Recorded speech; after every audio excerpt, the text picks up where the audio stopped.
Assalamualaikum warahmatullahi wabarakatuh. Apa kabar adik-adik? Semoga semuanya baik-baik saja ya. Pada hari ini, kakak akan membahas mengenai materi pemahaman diri. Nah, sebelum memulai kegiatan kita pada hari ini, baiknya kita terlebih dahulu berdoa ya. Berdoa kita mulai, kakak yang akan memimpin doa.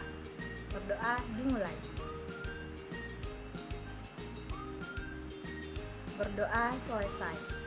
Nah, sekarang kakak akan membahas mengenai topik yang akan kakak bahas pada hari ini, yaitu mengenai pemahaman diri.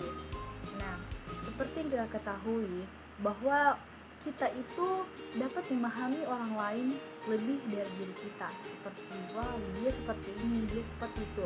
Tapi nyatanya kita tidak memahami tentang diri kita sendiri, tentang apa ya bakat saya, seperti apa ya saya di mata mereka, bagaimana bakat dan minat saya atau cita-cita saya, atau bahkan adik-adik akan kebingungan kalau potensi diri saya ini sebenarnya di mana, pemahaman tentang diri saya sejauh mana, apakah nanti setelah saya lulus di SMK ini saya bisa kuliah atau bekerja. Pasti itu menjadi tanda tanya besar di kepala adik-adik saat ini kan. Nah, untuk itu itulah tujuan kakak ada di sini.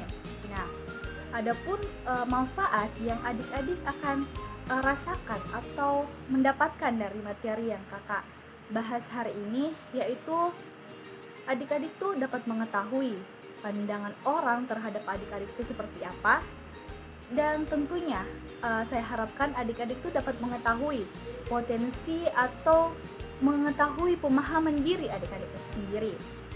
Nah, adik-adik, pada saat ini kakak akan menjelaskan langkah-langkah apa saja yang akan kita lewati dalam kegiatan kita pada hari ini.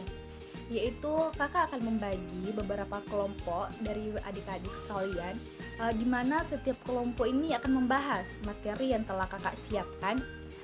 Lalu adik-adik akan mendiskusikan tentang materi yang kakak berikan tadi dan menjawab pertanyaan-pertanyaan yang akan kakak berikan.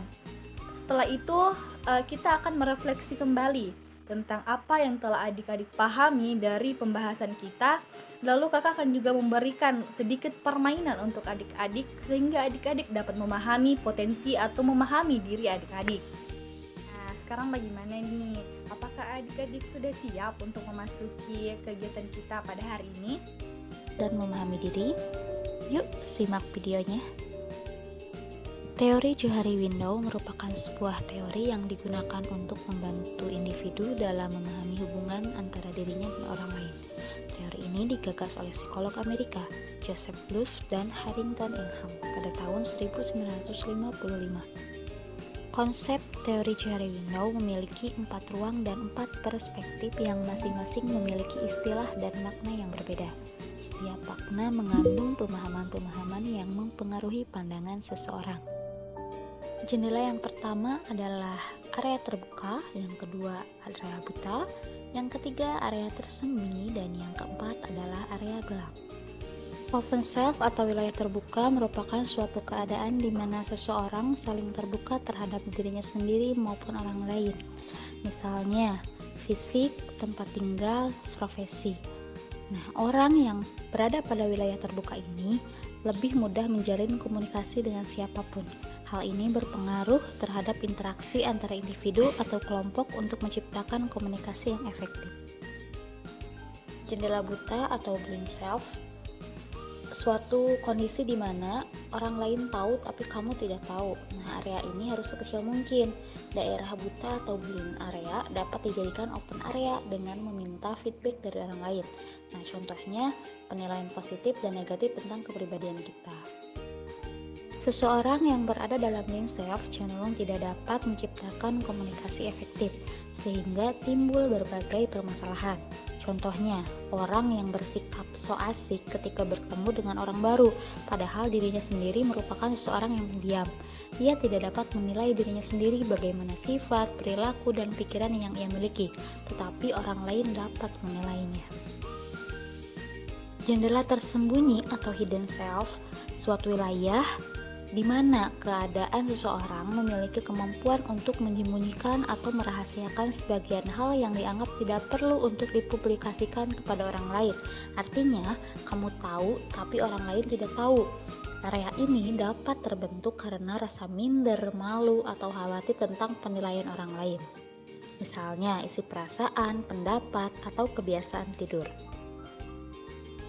Jendela gelap atau unknown self disebut juga wilayah tidak dikenal, merupakan kondisi seseorang yang tidak dapat memahami dirinya sendiri, bahkan orang lain pun tidak dapat mengenalinya.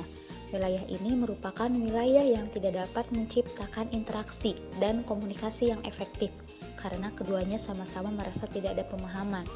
Oleh karena itu, wilayah ini biasa disebut dengan wilayah misteri dalam kehidupan. Area ini dapat dipersempit dengan mencari tahu dan mencoba kegiatan baru, atau kamu mungkin akan mengetahui aspek dari diri yang tidak dikenal ini melalui kondisi-kondisi tertentu, misalnya melalui hipnotis. Nah, itulah teori Johari Window. Artinya, semakin kita membuka lebar jendela tersebut, semakin kita mengerti siapa diri kita. Lantas, bagaimana agar jendela itu terbuka? Di sini ada beberapa tips agar kamu bisa membuka jendela tersebut. Tips yang pertama, cobalah terbuka kepada orang lain atau kepada orang-orang yang memang kamu percaya. Dengan begitu, orang lain bisa lebih mudah memahami diri kamu. Yang kedua adalah bersikaplah apa adanya. Artinya, kamu harus bisa menjadi diri kamu sendiri. Kamu tidak perlu berpura-pura menjadi orang lain agar disenangi banyak orang. Dengan begitu, kamu bisa lebih menghargai diri sendiri, lebih nyaman dengan diri sendiri, dan kamu bisa mengeluarkan sisi terbaik yang ada dalam diri kamu. Sehingga kamu pun akan merasa lebih senang dan tenang dalam menjalani hidup. Yang ketiga adalah bersedia menerima saran dan kritik dari orang lain. Hal ini penting karena sebagai media untuk mengontrol diri. Kritikan yang positif atau negatif akan berpengaruh pada diri kita untuk berkembang lebih baik dari sebelumnya. Yang terakhir adalah berteman dengan siapa saja. Selama mereka bisa membawa dampak yang baik untuk diri kamu, tidak ada alasan untuk kamu menolak pertemanan dengan mereka. Selanjutnya, aspek-aspek yang harus dipahami. Yang pertama adalah aspek fisik dan seluruh anggota termasuk bagian-bagiannya. Artinya, individu harus mengenali dan memahami kondisi jasmaniah dengan segala potensinya. Apakah kondisi jasmani semua sehat? Apakah kondisi jasmaniahnya normal dan sebagainya? Hal ini penting agar individu mampu mengambil keputusan dengan tepat dan mampu menyikapi hidup ini dengan benar. Yang kedua adalah aspek psikis. Aspek psikis adalah sesuatu yang berhubungan dengan kondisi kejiwaan individu, bagaimana kecerdasannya, bagaimana emosinya, sehingga individu mampu menyikapi pilihan-pilihan karir dan masa depan dan juga mampu menempatkan dirinya dalam berhubungan dengan orang lain. Yang ketiga, aspek minat. Minat adalah rasa tertarik yang kuat terhadap objek tertentu. Hal ini penting untuk dipahami individu, karena dengan adanya minat yang kuat terhadap objek pilihan, maka prestasi keberhasilan yang diharapkan mudah tercapai. Demikian juga sebaliknya. Oleh karena itu, perlu penanaman minat terhadap diri individu kepada berbagai objek positif, sehingga timbul rasa menyenangi dengan motivasi yang tinggi. Yang keempat adalah aspek bakat. Bakat adalah kemampuan yang dibawa oleh seseorang sejak lahir dan bersifat menurun atau genetik. Pentingnya individu memahami bakat ini adalah agar individu mampu mengembangkan dirinya secara optimal. Bakat akan cepat berkembang dengan baik apabila ditunjang dengan sarana dan prasarana. Yang kelima adalah aspek cita-cita. Cita-cita adalah gambaran diri yang ada pada diri seseorang atau individu. Nah, ada yang menyebutnya dengan potret diri. Artinya, apabila individu mengatakan dengan lisan, misalnya, cita-cita saya ingin menjadi TNI atau Polri. maka individu harus memahami apakah dirinya sudah memiliki potret diri menjadi seseorang TNI atau Polri. Sudah tergambarkah secara keseluruhan dalam diri individu kriteria, syarat, dan sebagainya yang mutlak harus dipenuhi untuk menjadi seorang anggota Polri atau TNI. Yang keenam adalah aspek kebutuhan-kebutuhan pokok. Hal ini penting juga untuk dipahami oleh individu. Kebutuhan-kebutuhan pokok seperti apa yang diinginkan dalam menjalani kehidupan ini? Apakah individu hanya menginginkan kebutuhan jasmani saja?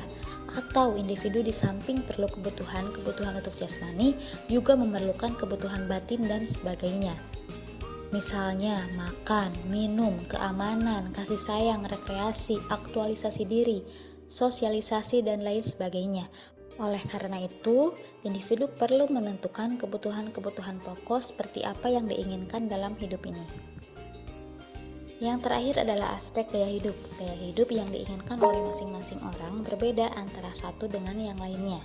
Ada yang ingin bergaya hidup elit, ada yang ingin bergaya hidup biasa-biasa saja, atau bergaya hidup sederhana. Oleh karena itu, gaya hidup atau lifestyle ini perlu dipahami dengan benar. Individu hendaknya menyesuaikan dengan.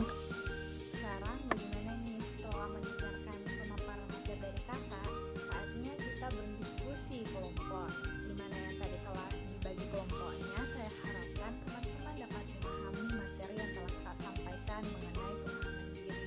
Tugas kalian di sini dalam diskusi kelompok adalah bagaimana yang telah kalian pelajari dari materi tadi, bagaimana menurut kalian pemahaman diri kalian dan pemahaman teman kalian. Selanjutnya, kertas tersebut akan adik-adik gilir kepada teman-teman kalian. Kalian akan memenuhi di situ apakah potensi diri adik-adik seperti apa menurut pendapat teman Anda dan menurut adik-adik sendiri. Lalu kemudian tugas selanjutnya adik-adik akan memberikan ringkasan untuk siapa diri Anda atau apa pemahaman diri Anda tentang diri Anda melalui hasil diskusi tadi. Berdasarkan tahapan kegiatan kita, pada tahap refleksi ini adik-adik dapat menyampaikan pendapat adik-adik dan adik-adik juga dapat memaparkan tentang apa sih potensi adik-adik dan bagaimana menurut adik-adik potensi dari teman kalian atau memahami diri teman kalian. Tahapan ini adik-adik dapat memberikan masukan atau memberikan solusi mengenai pemahaman-pemahaman diri teman kalian yang belum diketahui oleh teman kalian. Kakak akan menunjuk satu-satu orang yang akan memaparkan tentang hasilnya selama mengikuti materi ini. Lalu kemudian kalian dapat memaparkan apa yang telah kalian ketahui dari pemahaman diri dan diri teman kalian. Dan kalian juga dapat memaparkan tentang apa-apa saja yang kalian dapat di materi ini dan kesan dan pesan kalian untuk kakak yang telah menyampaikan materi hari ini. Baiklah adik-adik, tidak terasa kita sudah di penghujung dari kegiatan kita. Kalau tadi pembukaannya membaca doa, marilah kita juga membaca doa untuk menutup kegiatan kita pada hari ini. Doanya masih kita yang pimpin, marilah kita berdoa.